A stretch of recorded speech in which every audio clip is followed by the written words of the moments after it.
called press and peel paper. And what has been done here is I've taken the circuitry and put it in a package called Eagle Board Layout Editor and printed it with a laser printer to this emulsion paper. Drawings or board layouts.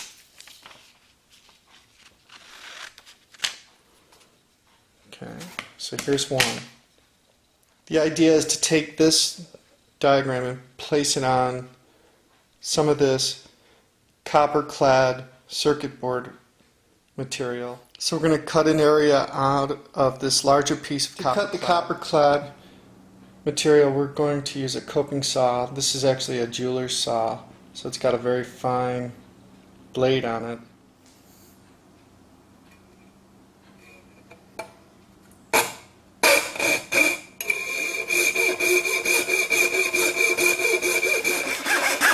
Making some progress. It's really a touchy thing, getting your groove going here. Alright.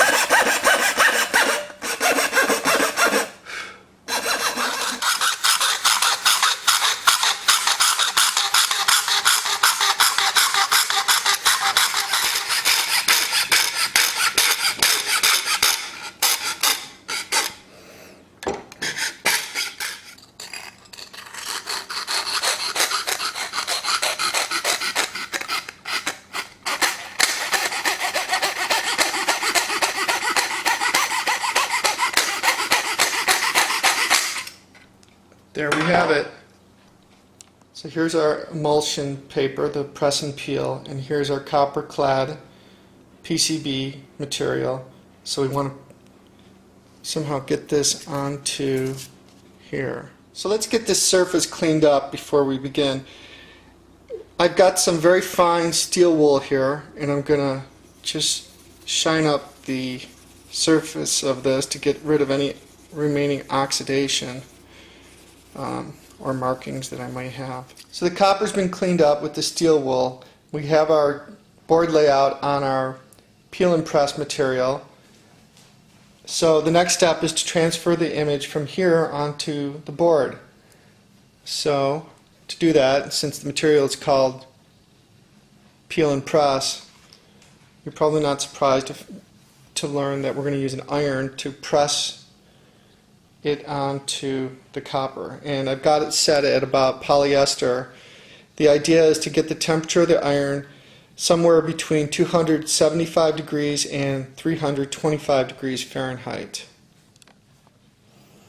So I'm going to put a piece of paper over the top of the board and the copper clad, and then I'm going to press down on it with the iron. The paper gives it a little bit less friction. Now, here's the part where we're actually doing the transfer. And the idea is to get the temperature of the copper up to about the temperature of the iron. So it'll take a little bit of time to do this. Do not use the steam setting on the iron. Let's check this. I think we're just about there. Next step is called quenching. We're going to put the material under cold water.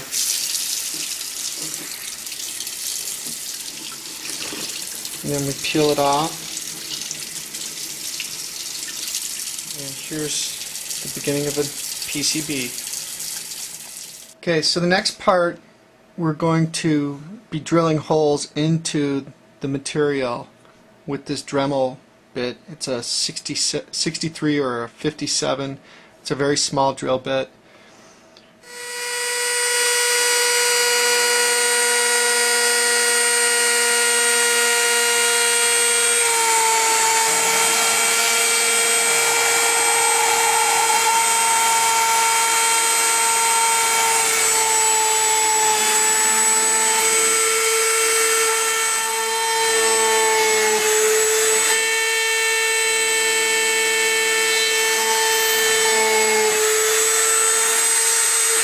Sometimes difficult for the drill bit to find the area that you want to drill.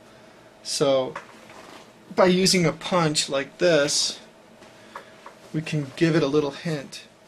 So let's see if we're any faster with these punch hints.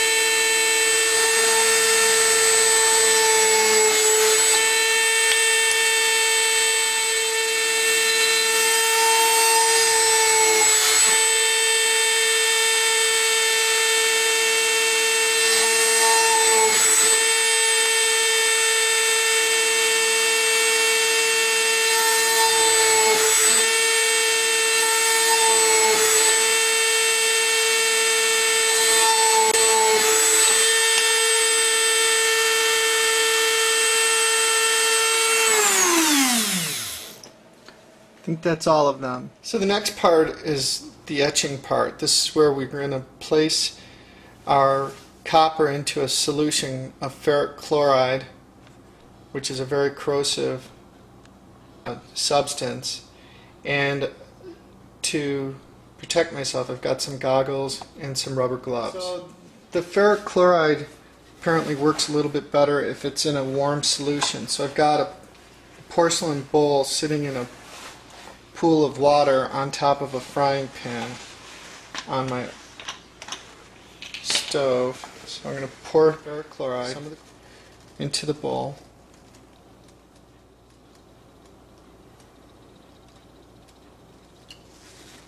So now let's place the PCB into the ferric chloride for etching. So we'll leave that in there. We'll agitate it a little bit by rocking it.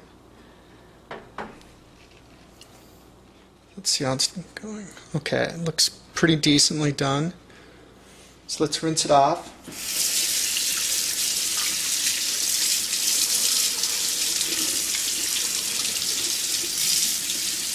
see what we have. Looking pretty good. So now we just have to use some steel wool and get the etchant off the PCB. So let's have a shot at that. So start cleaning this.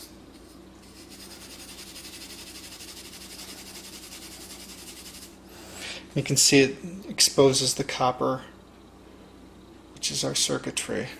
So we have our printed circuit board, and we have some of our components here. And let's see how much easier it will be to install these instead of what we had when we were using this prototype board. So we can look, we just turn it over so the circuitry will be on the bottom and the components will be on the top. That goes in there nicely. Put this relay in there, also nice. And how about these 6 pins connectors? Very nice. So you can see, like, it's very easy to get them in there now. And all we need to do is solder these connections on the back of the board, and then we can test it out. Okay, we have all of our components, or at least a lot of them, on our custom PCB printed circuit board. All we need to do is solder some of these onto the back of our custom printed circuit board. Some of these diodes have very long contacts, so we're going to trim them a bit. There's a lot more heat to heat up those long stems. Good.